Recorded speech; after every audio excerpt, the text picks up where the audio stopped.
Michelle, quick help. Take over.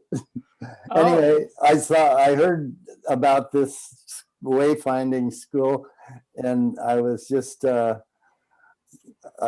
followed up on it and got her. And I'm so tickled to share her with you. I've learned a lot this couple of weeks.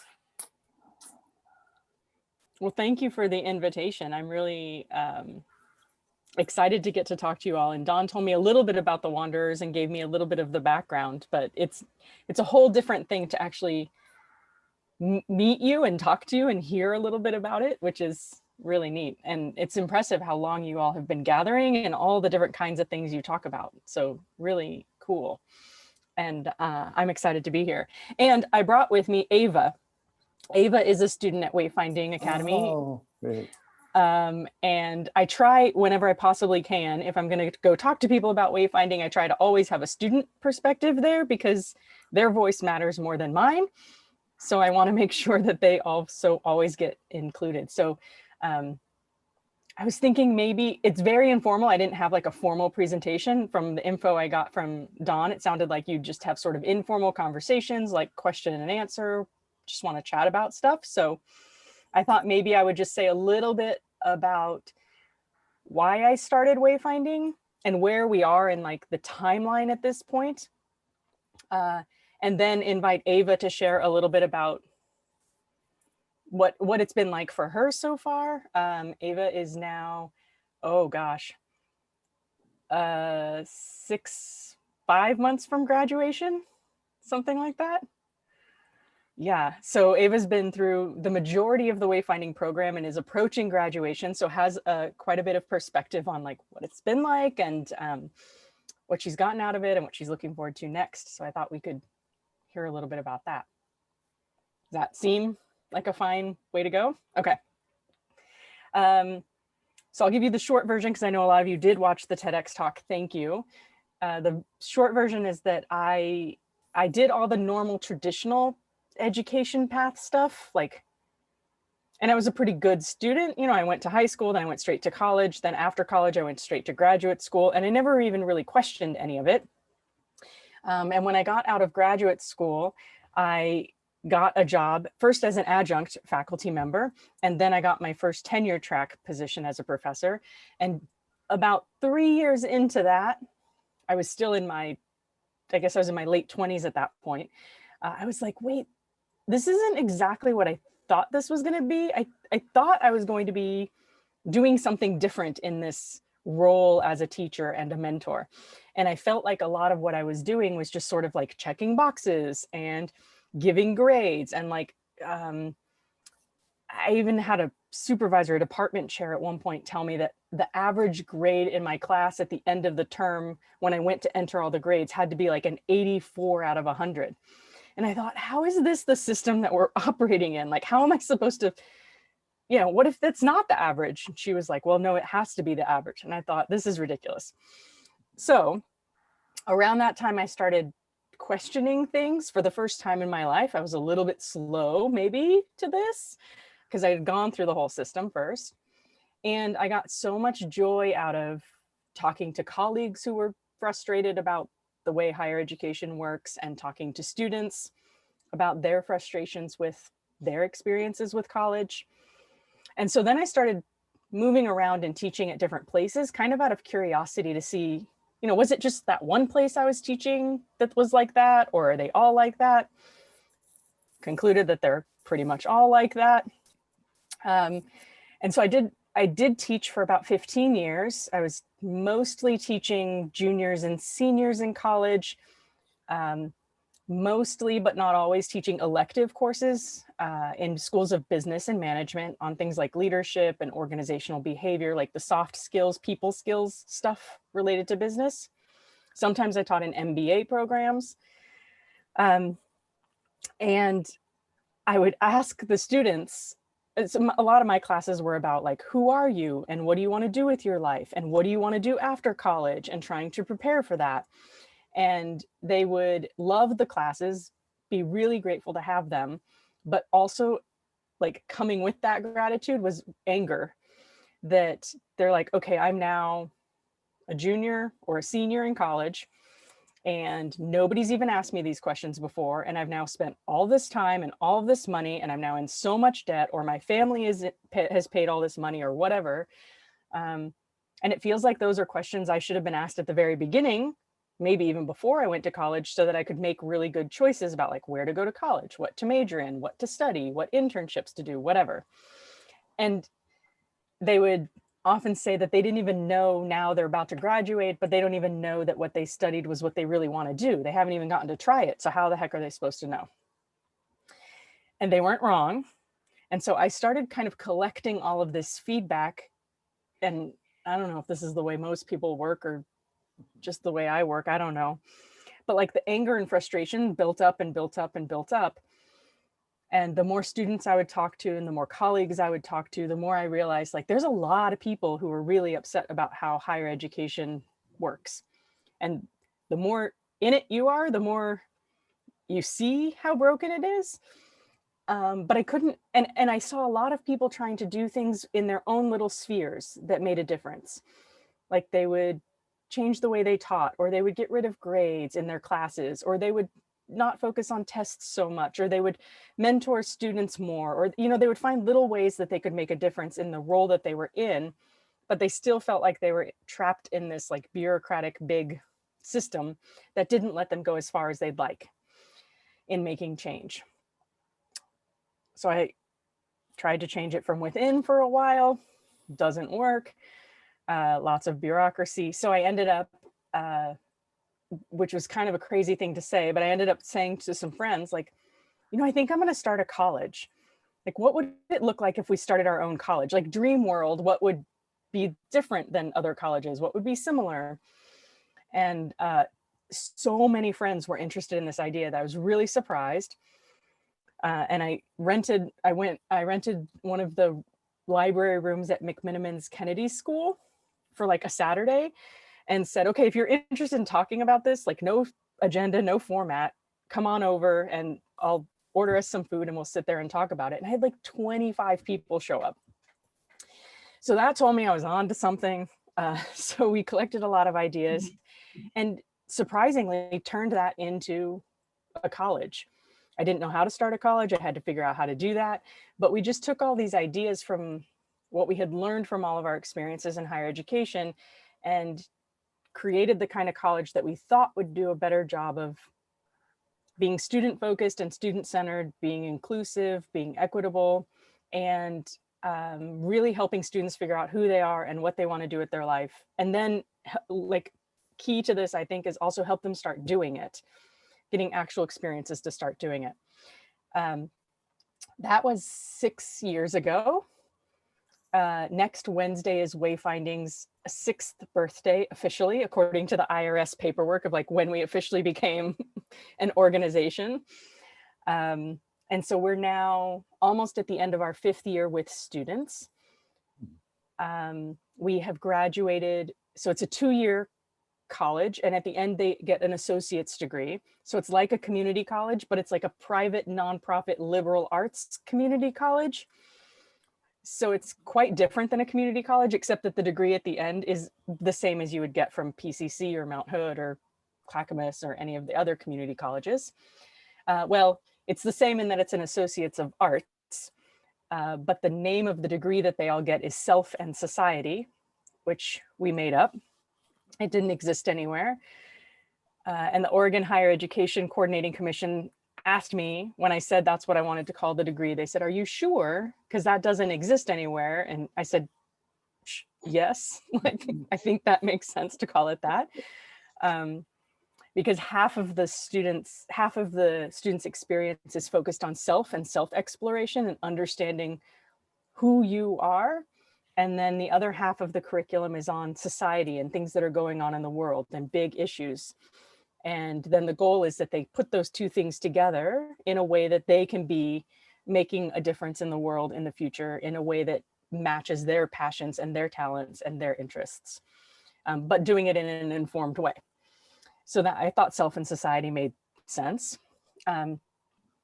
So now 5 years in, we have graduated 3 classes of students. Our most recent cohort graduated last July in the midst of the pandemic. Thankfully, it was our smallest graduating class so far. So we had an outdoor ceremony with 25 people, all in masks, and it was interesting, but it worked really well for that particular cohort of graduates. And we now have 3 cohorts enrolled with us in person. We're doing in-person classes because we're small enough that we can continue safely to do in-person classes and during COVID. We have a campus in the St. John's neighborhood.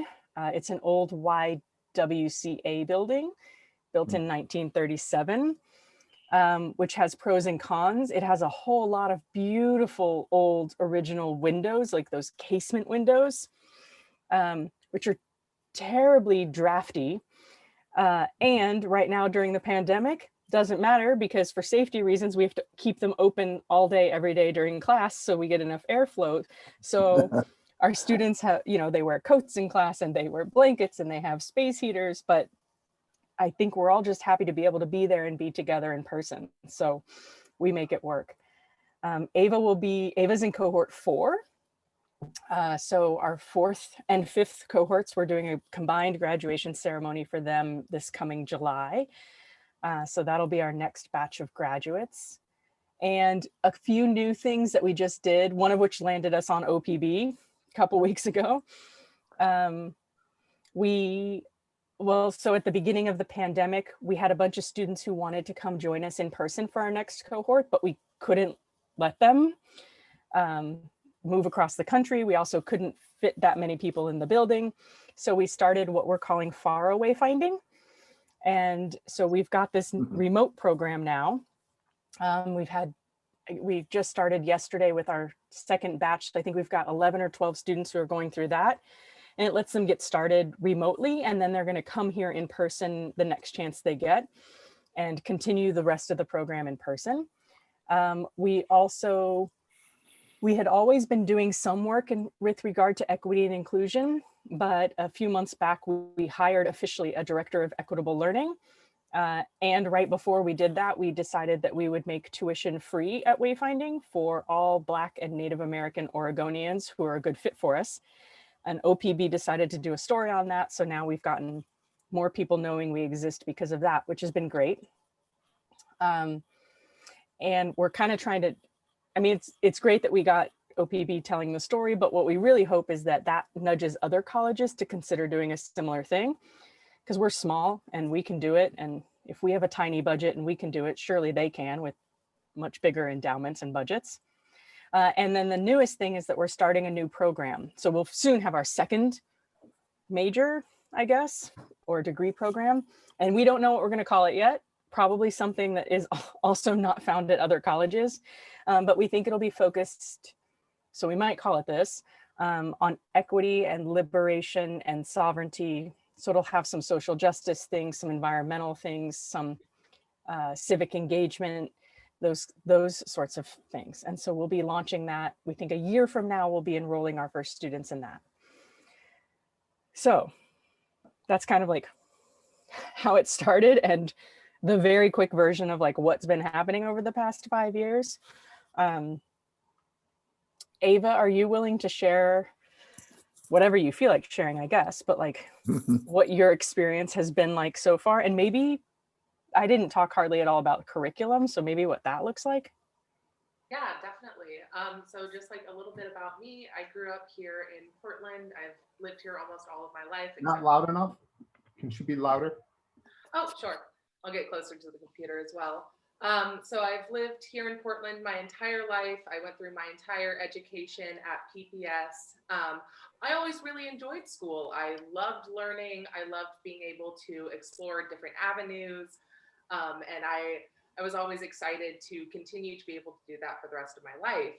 As I got to high school, I always did well on tests, and I learned that I didn't have to put in a whole lot of effort because I could just regurgitate this information and pass the class. So I kind of gave up for a little while there. I didn't have a lot of direction.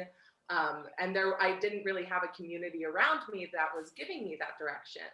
And with my dad, he always told my brother and I'll support you through whatever educational choices you make, but I want to make sure you're doing it for yourself. I want to make sure like you're not just going to college to get a degree and then figure out this isn't what you want to do in a couple of months or years or whatever down the road.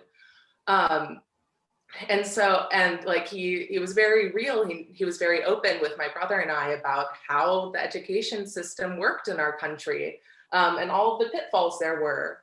So after I graduated high school, I worked. I moved down to Southern Oregon for a little while, and I moved back up here. And I was like, okay, I was a full-time nanny for about a year, and then I decided I want to go back to school. I want to do more with my life. And I didn't know what I wanted to do. I ended up calling PC. I didn't want to go to a 4-year college just because the price point was way too expensive for me not knowing. And for me to spend all of that money to maybe find out what I truly am passionate about was just too big of a risk. So I ended up calling PCC. And I asked them, what kind of programs do you have? And they told me, register online, and then we'll get someone to help you. And I hung up the phone and I was like, that's not what I needed. That's the opposite of what I needed. It completely turned me off from even wanting to go back to school, even though it's something I had always wanted to do. So right before the deadline date for PCC, my dad heard about Wayfinding Academy and sent me over there. I had my first walkthrough tour about a month before we were going to start the newest cohort, and I just fell in love. I was so excited about this really open-ended curriculum. It seemed like it was a place that I could learn about myself, and then also learn the next steps that I could take to further my career, whatever career choice that is. And then through going to Wayfinding, I've realized that all of these different avenues of my life, like my love for science and my love for art, my love for writing, they can all still be combined into what my drive is and what my life's purpose is. Shortly after going to Wayfinding in our first class, Wayfinding 101, we really focused hard on what are you passionate about? What are your values? What are, like, in your biggest dreams, what are the goals that you want to have for your future? And I realized that I am incredibly passionate about just helping people. I love helping and supporting others. I had always done that with my friends and my family. And so I'm currently going towards working in nonprofit development because I think the best use of my talents and my energy is to support groups and causes that I believe in and that I think have the power to make some kind of change that I want to see. So I've been able to work with all of the curriculum to help me develop those skills that I want and the things that I want to learn. When we were taking our science and technology class, I was able to focus on different nonprofits and what they were doing in STEM and STEAM research. I've been able to really direct myself in any way I want to. And I think the biggest draw, Michelle didn't mention this, but the biggest draw for me is to graduate from Wayfinding, you have to have 2 complete internships. And when I was talking with my personal mentor, she was like, yeah, you can do one that, aligns with your goals, and you can also do one that is just something you want to try out. I personally am going to continue to focus on nonprofit development. I'm working as the community engagement intern with one of the staff members at Wayfinding, and it has been an absolute pleasure. I've been doing a lot of work with structuring volunteer days and events, getting volunteers, and just like generally reaching out and kind of learning the ins and outs of how a smaller nonprofit works. And what I am hoping, I will be finishing my first internship after our large fundraiser at the beginning of March. What I'm hoping is by the end of our break in April, I will have another internship at a larger nonprofit. and then I can turn that into the beginnings of a career after I graduate. Very nice. Thanks, Ava. Yeah. Yeah, so a little bit more about curriculum, and then whatever questions are coming up for you all. So it's a very self-directed curriculum. So our students all do take these 9 core classes together, several of which Ava just mentioned. That's about half of their experience. And then the other half is internships, and they take labs, which are like short workshops on very specific topics. Like there's one coming up on gentrification. We just did one last year on hip hop and spoken word and how you can use that to fight fascism. So like they're very specific topics that are about 12 hours of classroom hours. Of classroom instruction. And then the last piece of the curriculum is every student has a guide. So every student gets paired up with someone at the beginning of the program who they meet with every week for 2 years. And that person helps with the academic, getting the most out of the academic program, like a typical academic advisor would at a traditional college, but also helps them with personal development, professional development, next steps, accountability, kind of whatever is coming up in that young adult's life during this 2-year period. And so Ava's been working with Lauren for about a year and a half now, I guess. Yeah, and so Lauren knows Ava's story very well at this point and can help Ava find internships or direct into next steps or make community connections or whatever it is. We're a small enough place. At the moment, we have about a 1-to-1 student to staff ratio. We don't normally we have the fewest in-person students that we've ever had because of COVID, and we're doing this online virtual thing. So we don't usually have quite a 1-to-1 ratio, but right now we pretty much do. So that's been really interesting. It also helps us keep our numbers of people in the building fairly low for the time being during COVID. So what are you curious? Yeah, what do you want to know more about, either from me or from Ava? Michelle, can you start with something, just the finances? How are you? Yeah. Are you accredited? Do you take financial aid? What's your tuition costs? Yep. The business side. The business side is we try to keep it as simple and transparent as we possibly can. That was one of the things that I heard a lot from students and faculty when I was collecting all the things they were angry about the traditional system. So we keep it very simple and very transparent. We have several things on our website where we have little pie charts and stuff to show sort of how it works. Tuition is $11,000 a year. So we keep it fairly affordable too. It's just a little bit more than the public community colleges in this region. And we meet all students' financial need, and we do it internally. So we have not yet touched the federal financial aid system, partly because we want to keep things simple and we want things to be non-bureaucratic.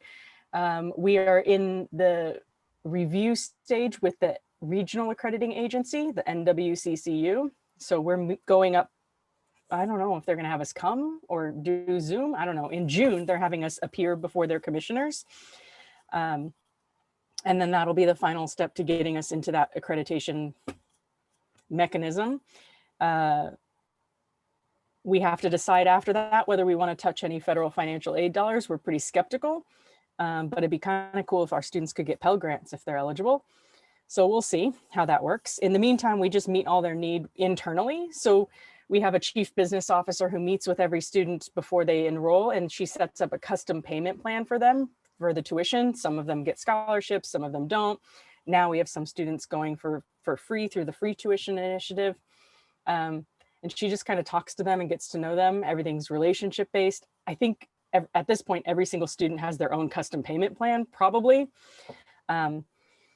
And we keep them out of debt. So they may graduate with a bit of debt to us, but it's not the kind of debt that's going to show up on their credit report or prevent them from getting a car or an apartment or whatever it is. About 60% of our revenue comes from tuition, and and most of the rest of it comes from donations. mostly from individual donations. We've gotten a few small grants, but no big grants yet. We understand that it takes, you got to be in existence for a little while before foundations will give you large grants. So we're just now starting to be able to apply for some of the larger grants. So most of our fundraising is from individuals. We have about 120 people who give on a monthly basis, and we call them our luminaries. They're like our monthly donors. And then we have several other individuals who give larger amounts once a year. We get a little tiny bit of revenue from little small things that we do, like events that we host, or we used to be able to rent out our building to community organizations before COVID. So like tiny little revenue streams, but most of it is from donations. Does that answer what you were going for, Art, in terms of the business model?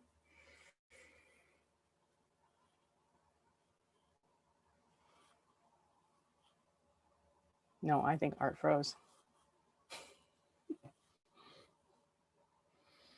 Well, I'm going to assume that I did an excellent job of answering that then.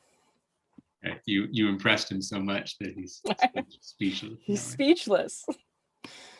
It's terrific. Any other questions or things you're curious about? I'm trying to. Yeah, can you hear me? My internet dropped out for a second there. Can you hear me? Yes, so you're back now. Cool, thank you. Do your credits transfer to four-year institutions? They do, and it is a bit of work. We like to say that it is much more personal and high-touch transfer process, and also more frustrating. Because we're so alternative, like we don't have GPAs and grades, we have narrative evaluations, and our transcripts don't look quite like what you think normal transcripts look like, although they have the same information. So it's a very hands-on experience. Myself and our provost work with each student. If they want to transfer to a four-year college after graduating, we help start that conversation with the receiving institution and to help them understand our curriculum and how everything works, because it's quite a bit different, and our classes are called things like The Good Life instead of being called philosophy.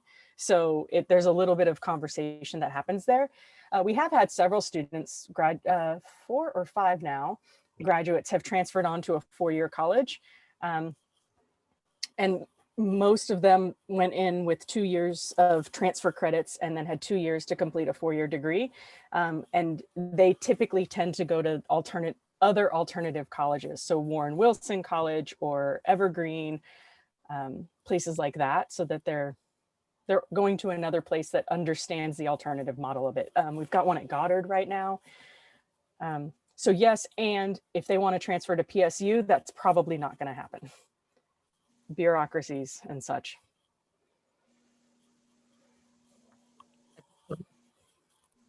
And that's something that's in the contract, I assume, with your students. You advise them up ahead that this is not a model that's going to be transferring to a traditional school.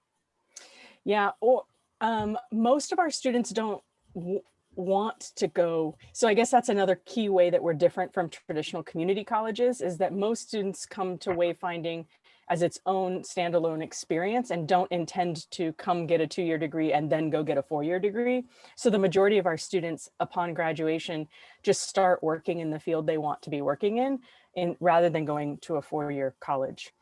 Mm-hmm. But we do help the ones that would like to go to a 4-year college. We have one student right now trying to transfer to an international college, and that is fascinating because they don't know what to do with her credits from Wayfinding and what that. I think she's going to successfully do, it looks like she'll successfully do it and go in with at least 1.5 years worth of credit, which will be interesting. But I'm learning so much by being on that journey with her. This is Amelia, Ava. Amelia's applying to the University of Auckland right now. Yeah, which will be interesting. Michelle, you've mentioned that you have most of your students are traditional starting college age students, and there's students who don't want to go to college. What are you marketing to people who might be looking for a mid-career change, or as a wayfinding experience for people who have a college degree and are now navigating, like, we see at community college, we see a great variety of people at various stages in their lives. And it lends to the conversation that I hear around me all the time that people benefit from in terms of wayfinding in their own lives and their own minds and experiences. That interchange between generations and different upbringing, schools of thought, the diversity of all the students matters. And what we get from one another while we're there. I love the idea too of not only catering to all ages of students, because I am interested in wayfinding. I've been working at a community college now for 20 years, more than 20 years on, and I've heard all of these things over and over again. I commiserate completely and I commend you. So that's one thing that's interesting to me is, that opportunity for you to market to that additional group of people, right? And I'll be the first one in line. I was going to say something else, but thank you so much for coming to talk to us. I'm delighted about all of the things that you're doing. I'm really excited for you and your students. Thank you, Brenda. Yeah. So our average age of our students when they start with wayfinding in the 2-year program is about 22 or 23.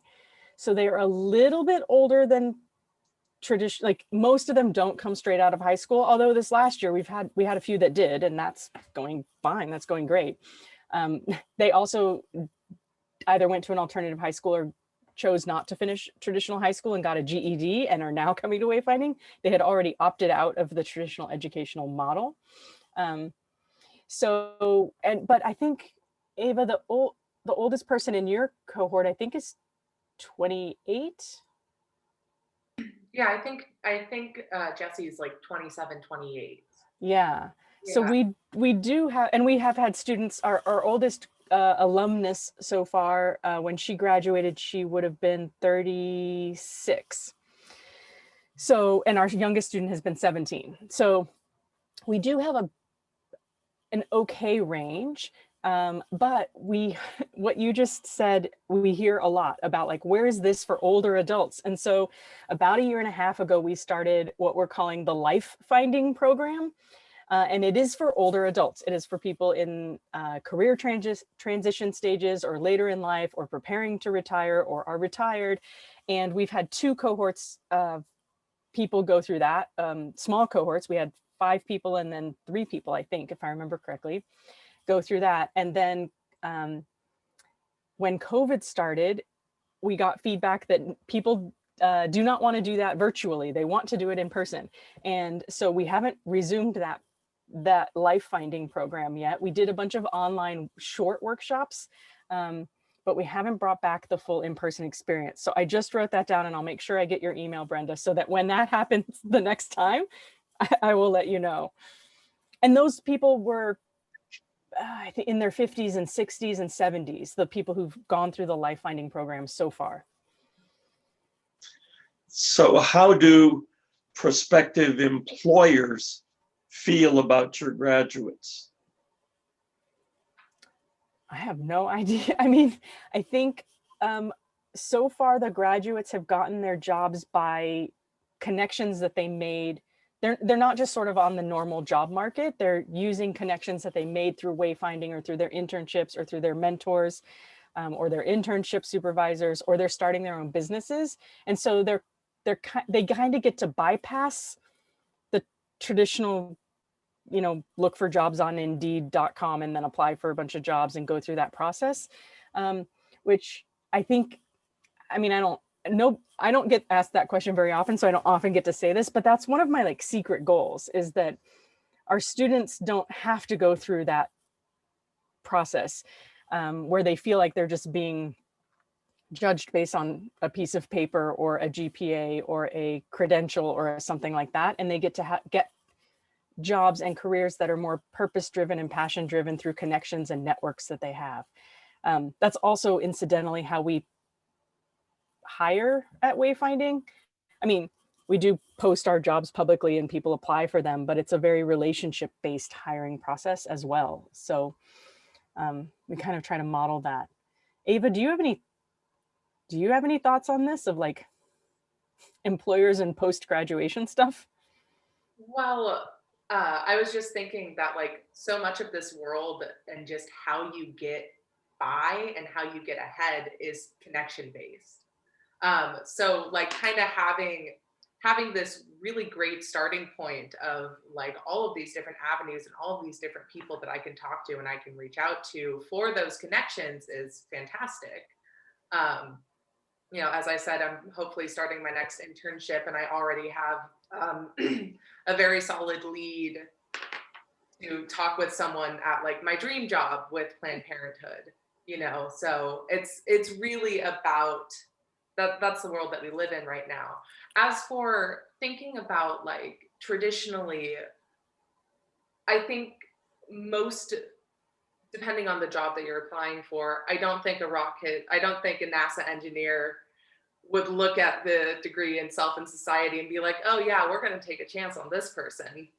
But I think that for the most part, people are mainly curious of like, what does this mean? And then in that interview process, which is also how you get the job, is you're there to wow them with your personality, with your presence, and to show them that like, yes, I can do this good work.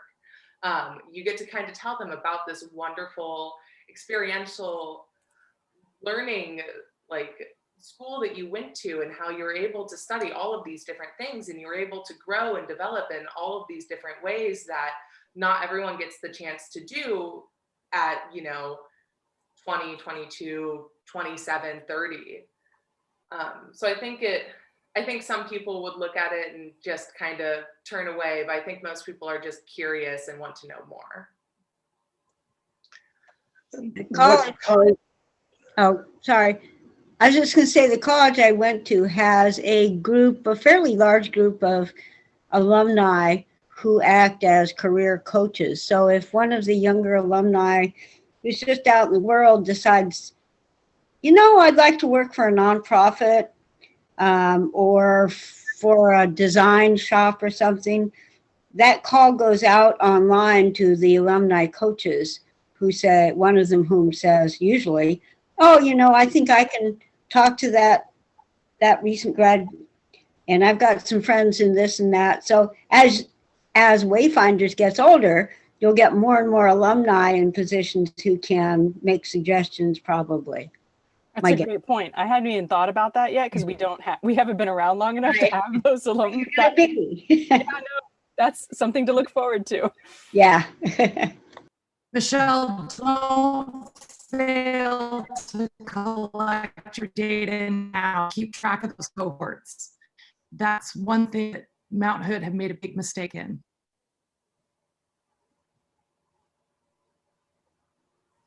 Did that come through? Nope. I think about collecting data. I think you were saying make sure you're collecting all the data and keeping track of cohorts. Yes, because Mount Hood has had 50 years of not collecting any of that information. And now what are they going to do? Like I can go back and collect all of my science lab employees and bring them to events and do meaningful things with small groups, right? But the college as a whole really made a mistake there.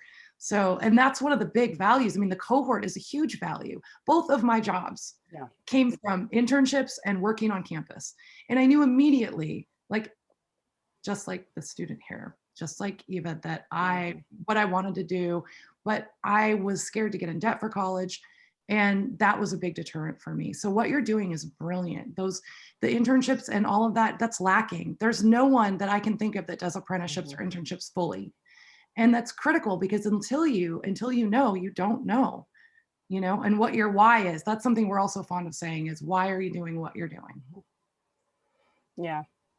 And a few places I taught at before, they would ask students to do an internship, but only one. And it felt like a box checking kind of situation. And so when designing Wayfinding, we approach internships quite differently, but we also are aware that the first internship a lot of students have, they're going to learn what they don't want to do. So we then have them do a second one, you know, with a lot of support so that they get to then be like, cool, I'm glad I learned that. And now I'm going to go this direction. The experiential learning and then the involvement. That's the other thing that I've seen is that people are more likely to complete when they're involved in more things on campus and they have a tightly knit cohort because your cohort will pull you through. You know, I passed classes that I had absolutely no right to pass because my cohort was awesome. And we, you know, like that's when I learned the value that teamwork and leadership there, you know, all of that stuff is so critically important. And I think that your ideas are brilliant. I'm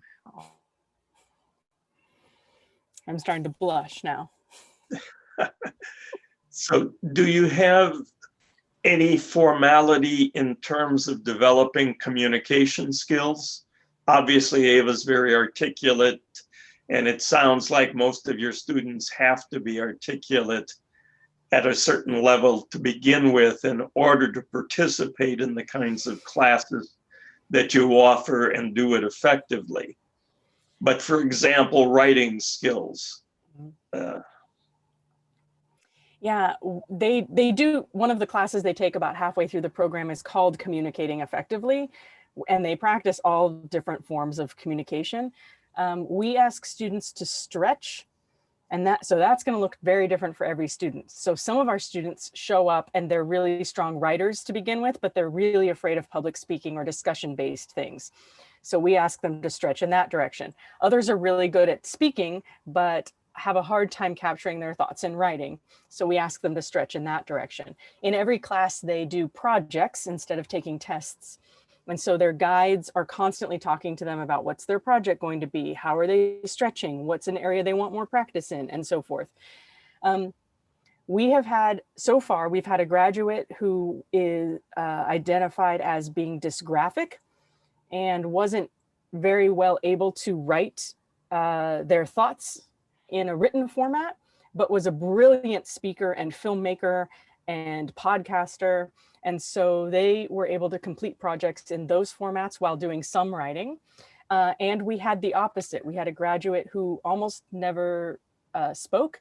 She had selective mutism and rarely would speak in a discussion-based class, but was a brilliant writer and gave this beautiful, that brought tears to all of our eyes, final presentation at the time of graduation, public speaking in front of the entire building.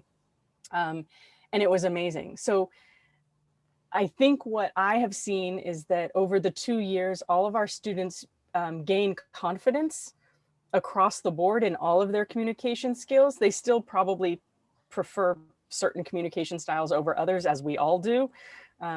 But they make progress and gain confidence across the board with all of that in the 2 years that they're with us. And then, of course, we hope to find them purpose-driven work in fields where they can work to their strengths.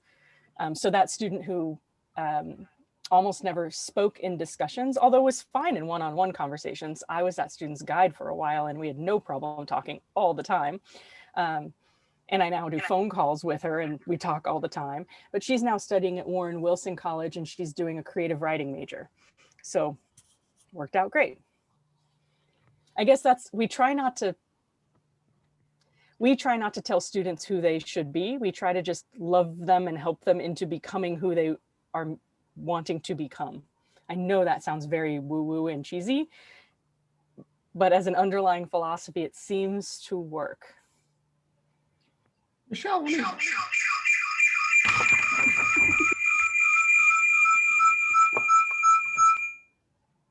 who is that? I don't know. So it's David here. I have a story. I'll try to make it really short. A friend of mine who's very accomplished in the health field had a son who did well in high school, but he ended up just sort of feeling glum about the future and didn't see anything in his future that he wanted to do. And so he played video games, and his dad needed to run an errand, drop by and see a friend who happened to be a child psychologist, an old family friend that the son knew as well. So they went and said, "Hey, Seamus, why don't you come with me? I'm going to go see George." So they went over, and George immediately said to Seamus, "Seamus, I haven't seen you for a long time. What are you doing these days?" "Oh, nothing." And, he was clearly intimidated by the complexity of the world. How would he ever be as successful as his dad? All this stuff. And the guy said, "Well, Seamus, you don't have to do anything until you're 30. how old are you now? He says, well, I'm almost 20. Well, just go get a job, be a busboy, go work somewhere, just have fun. But you got to do something. So he went to be a busboy at this restaurant, and then he became a server, and then he became a sous chef, and now he owns the restaurant. And his curiosity and his inner energy did what he needed to have done to get forward and have fun and enjoy life and be who he wanted to be. He would be a great guy to be teaching in your school or give an internship to somebody who's stuck, I think. But what do you think about, do you see people like that are just afraid of the world, of their parents, and they've done fine so far, but what are your thoughts about that? Yeah, I think we see that. I think that's really common in young adults these days. I don't think it's specific to wayfinding students in any way. I think it's just sort of across the board. And especially after this past year that we had, I think we're going to see a lot more of it because, I mean, I think living through this pandemic as adults who have a lot of lived experience and resilience skills because we have lived long enough to know we will come up the other side of this. And it's still been hard for us. And so having young adults who don't have that amount of lived experience and that confidence and whatever, we just actually added a new course to our curriculum called Foundations of Resilience to help our students build resilience skills, because we were like, oh crap, they don't yet know that we're going to be okay. And so I think the world feels really overwhelming right now for young people. And I think that's happening an awful lot. And the advice was great, like just do something. One of our guides, actually Ava's guide, Lauren, likes to say, show up when you don't feel like it, because you'll be glad you did. But just that act of showing up, especially in the times that we're in right now, goes a long way. So even if you're just taking one small step, it usually leads to something else. And I think that's really good advice for young adults who are just feeling overwhelmed and lost. And Michelle, I was going to ask you a question. Can you hear me? Yes. You know, obviously what you're doing has value, extraordinary value, especially for the students who are matriculating there. Is the right term college? I think you're doing extraordinary development, and we're calling it a college. And it sounds to me like you're doing something, your mission is fundamentally different. And it's more about value systems and self-actualizing and discovery of what students are offering, all of which I find to be valuable things, very different than what we think of when we use the word college or university. And so this is in no way disparaging. It's simply, as people are fond of saying, words matter. Mm-hmm. And we could say, well, colleges can be anything. Well, it's useful if we have a term and we kind of all mean the same thing by the terms. There is a long tradition of the kind of things you're doing. Historically, in England, it was a very long tradition of these kind of self-actualization environments. But they didn't sell themselves as colleges. They sold themselves more as creation environments, self-actualizing. Sometimes they were called finishing schools. But where a person learned values, they learned techniques for interacting effectively in society, and they weren't a college or university. Your thoughts on that? Yeah, I will skip for the time being the philosophical conversation about what's the purpose of college, because there's a lot of debate about that, and it's changed over the years. This was one of the early decisions I had to make when creating this was, is it going to be sort of, for lack of a better term, a gap year program, where it's a program that doesn't have a degree at the end, that is not a college, that doesn't go through the process of being authorized as a degree granting college, or did I want to make a college? And in the very early days, 6, 7 years ago, I ended up deciding that my overall mission is twofold. One is help, as you pointed out, helping the students who go through the program is our first and foremost primary goal. And our second goal is to try to nudge the higher education system in general to be better and to do better and to serve students better. And so my decision point was that unless we, Wayfinding, has to go through all the same accreditation and authorization, and we have to abide by all the same standards as every other college in the state of Oregon or in the Northwest Commission of Colleges and Universities region, other colleges wouldn't have to take us seriously, and they could say, oh, that's cute what they're doing over there. But traditional colleges don't have to think, oh, could we learn something from what Wayfinding is doing? And could we find a way to serve our students more holistically or better? So I chose to go through the process. So we have all the state authorizations, we grant degrees, transferable credits, all of that. And now we're doing the regional one so that we can nudge that change in the entire system of higher education. You and I can talk. I would love to talk more about the philosophical underpinnings of all of that, but that's the shorter version of the answer. Yeah, because there's such interesting changes going on. My company, we built about 1,000 courses online, and which is another approach, another challenge to the traditional academic model, where it's more of a credentialing system, and you could take one of our courses and get credentialed and thereby achieve academic competence, demonstrate academic competence by passing through these online courses. Different model again. And everything is so much up in the air right now.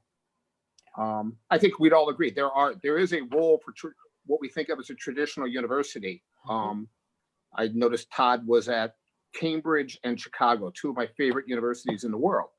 They do a certain thing, and they take a certain kind of kid with a kind of a background. And I suspect we can agree, we need that. That is a legitimate role for some colleges and universities.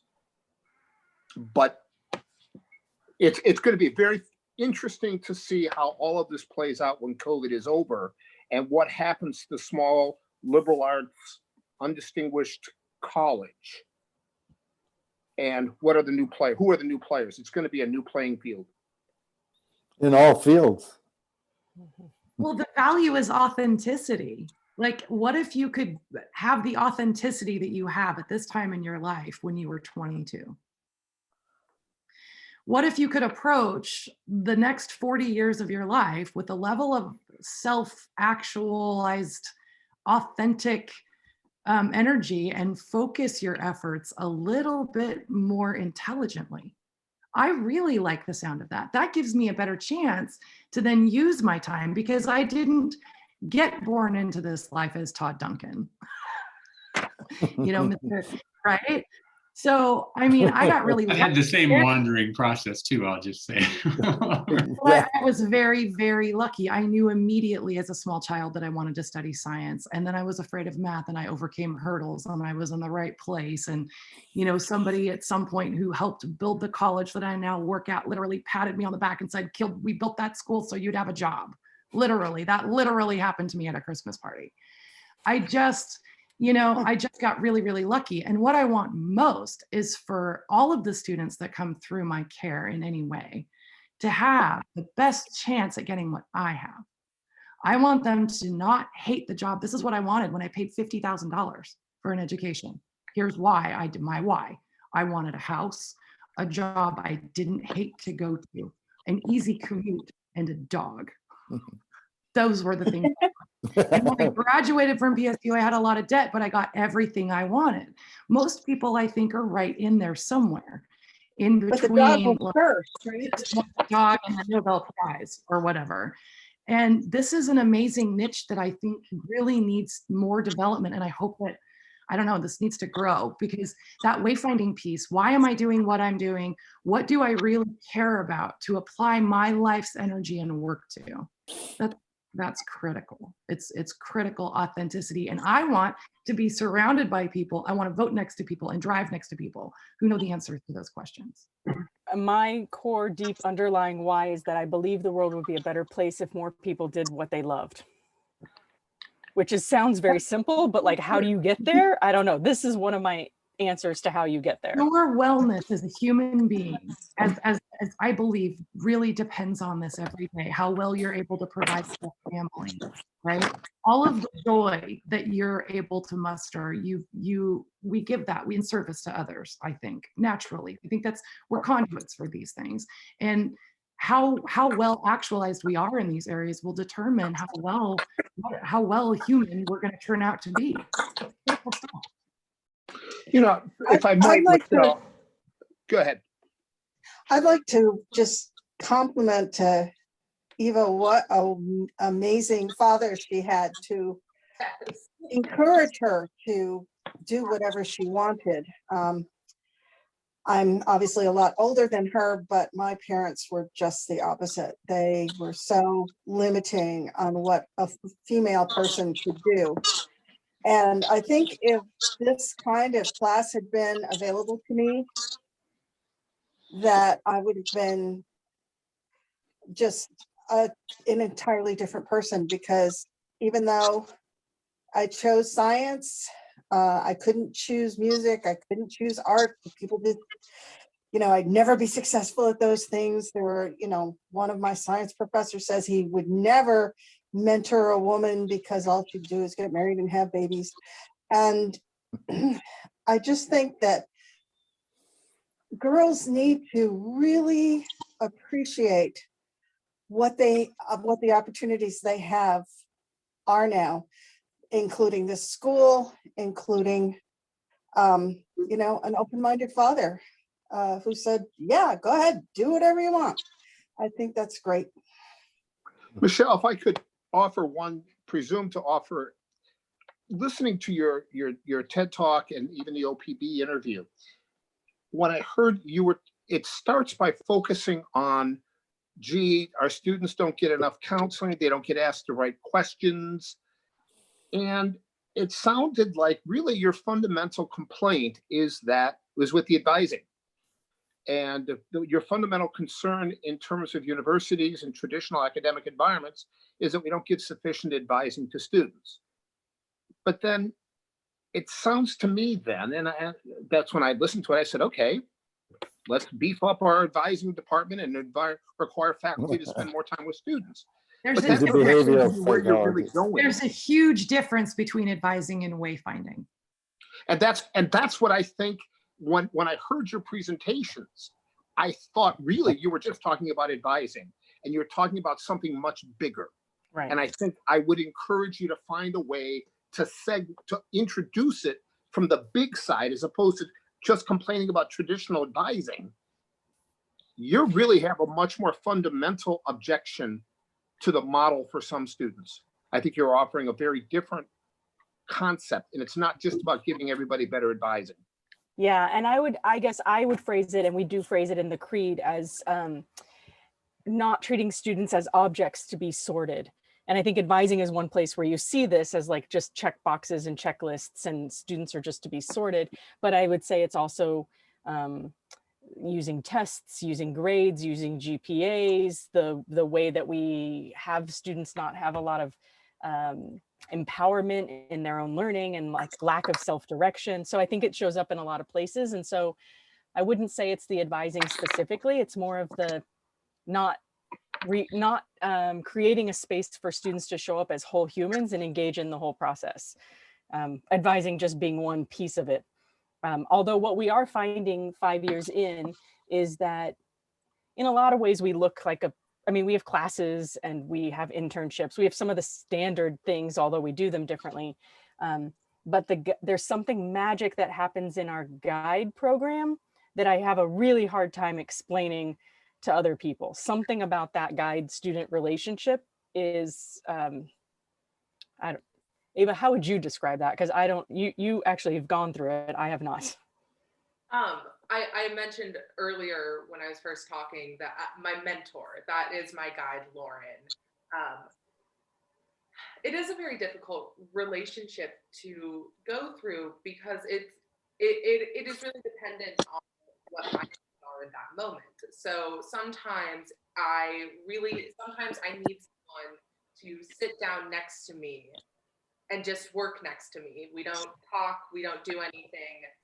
Sometimes I just need to feel motivated by another person. So we sit down and we work for an hour or 2 hours. And that's our entire meeting. Sometimes it is actual advising of like making sure that I know what I'm doing, making sure that I'm projecting my projects in the right direction, making sure that like I'm studying what I'm interested in, not what I think I should be studying.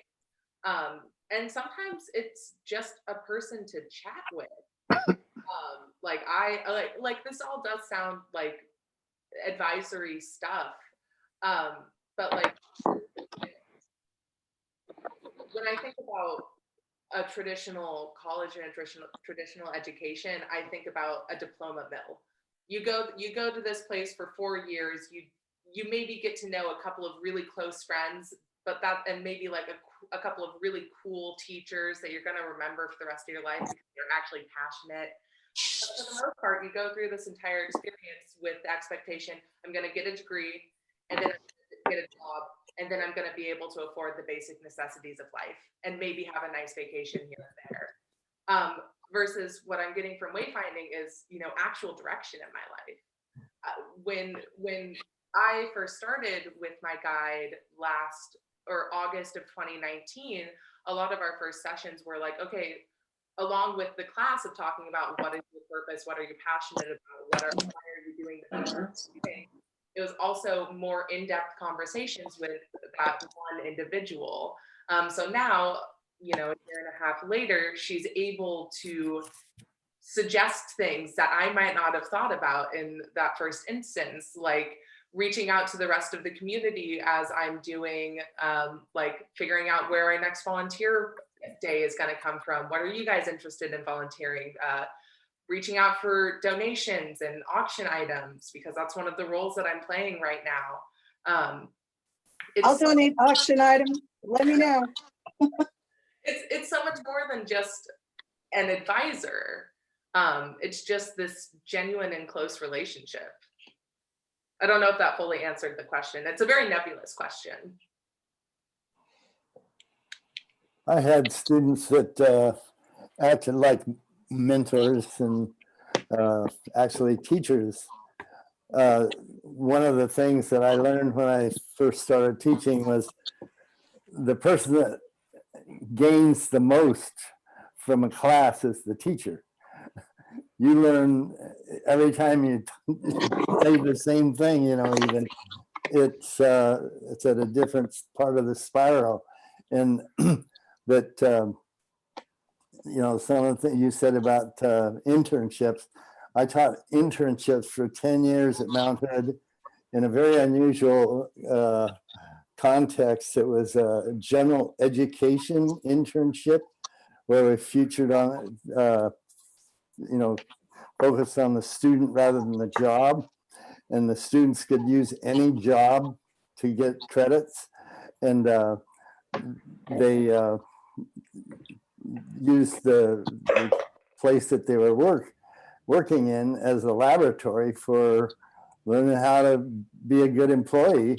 And the culture of any particular company, if you can go in and be in that culture for a while, and and it clicks, that's way better than an interview or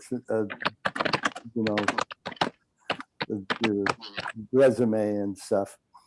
But and that was a big problem that we had at Mount Hood. It was we had this one. Well, teachers would think of students as a blank slate when they got to their class, and I never thought that. I thought that students got a lot of being alive, and solving problems and making things work. And I adapted that to what they could do best, could be part of what their job was in our classes and things like that. And it really was unusual. and I had the benefit of being hired in a program that I knew how it worked, not that I had credentials in it, and kind of proud of that. and I got to do things. I started out servicing typewriters and office equipments, and I got a job at Mount Hood. I took over a program because I knew the IBM Selectric in and out and could teach it. And I was solving problems. That was my job, was solving problems to fix problems. And I applied that to teaching. My students taught me most, and we had very close relationships, and I focused on the students and I accommodated them any way I could. When I did internships, I let them come into the term any week, and then they could go for 10 weeks and have it different weeks, and then have that count for their their duration time. We got a few incompletes on the grades and a little gap there, but and we, like I mentioned before the thing started tonight, that we had any time that a student couldn't make one of our 5 seminars, we'd open a new one. We had them on Sunday mornings and Saturday evenings, or mornings and evenings in different places.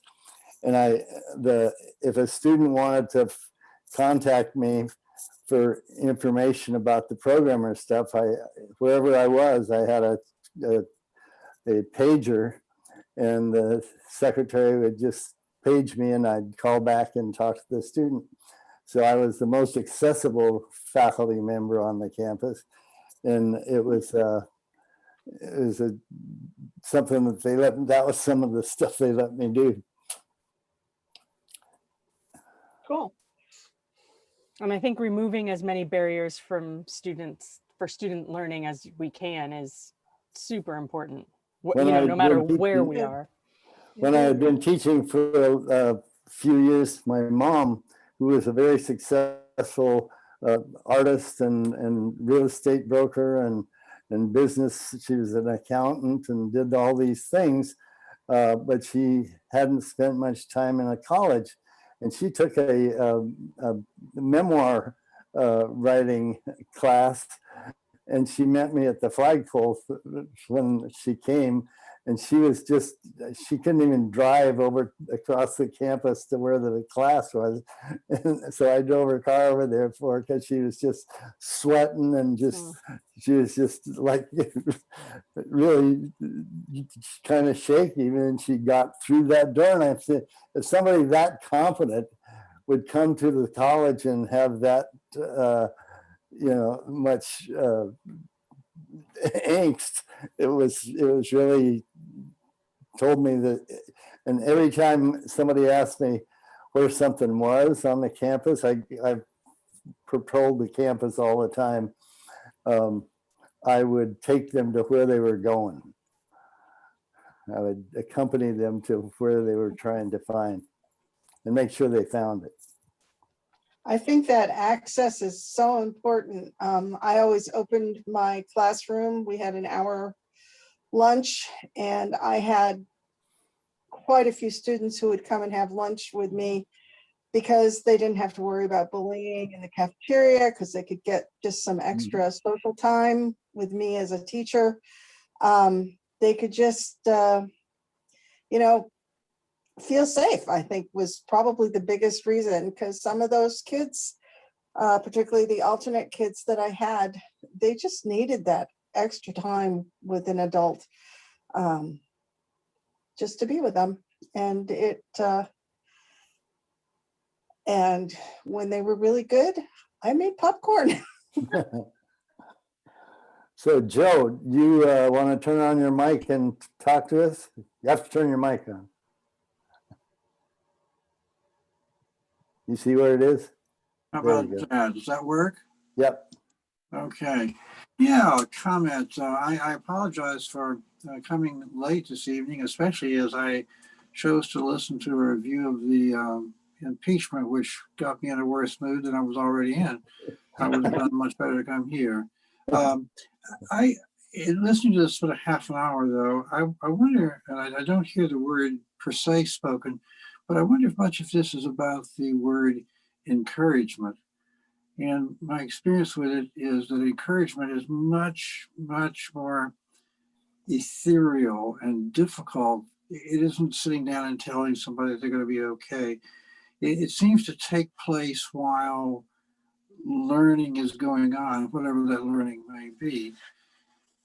I would like to give, what I would like to do is stimulate some conversation about this, but I'll precede that by two brief examples. First, my own. I was in high school somewhere where we were studying 4 weeks of solid geometry. So a long time ago, we didn't have calculus or differential equations, in high school in those days. Solid geometry. I went to the teacher after school and said, "This stuff is really hard." And she said, "Of course it's hard. What did you expect?" And, solid geometry was a little easier the next day. I felt more encouraged by it. That's my story. The other one, though, I would recommend if you've not seen it, is a movie called The Dead Poet Society. And that is what takes place in that movie. And it is interspersed or interceded by a tragedy of encouragement going very, very badly wrong. But nevertheless, it is about the subtlety of encouragement and the power that it has. That's my story, and I'm sticking with it. What does someone else have to say about that? Yeah, Joe, I was going to ask a very similar question in a very different way in terms of what different levels of self-confidence do your students have when they first come to your, you call it an institute, right? No, I'm a psychiatrist. I'm a psychiatrist. I just was saying a solo practice. Private practice. No, I was talking to Michelle. The level of self-confidence, is that one of your goals, to build that self-confidence, or is it already there? I don't know. There's so many things.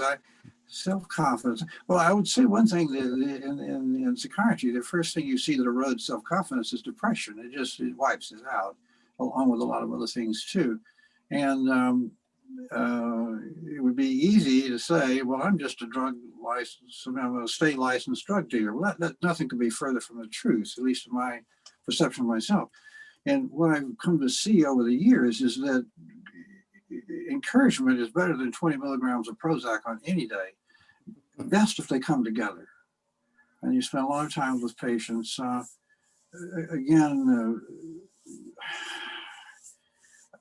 must be a better word for it than encouragement. It's quite magical. It is not easily done. It is much, much more than saying things are going to be okay, or I call it nurturing. It has a almost magical quality to it. It's so one day it's not the world changes, but maybe people look back on it and say that there was this seminal moment. I would have to say, again, going back to the issue of solid geometry, that changed me.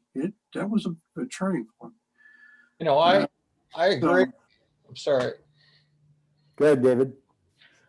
I agree, Dr. Arnold, with everything you've said. I discovered in my parenting years that my kid was going straight down the tubes. And I discovered in a 12-step program that there's a difference between helping the kid figure out what the problem is and then giving him options. That's worthless. And what you want to say to the kid is, what are you going to do? Because that empowers the kid. You're telling the kid, I think you can figure this out.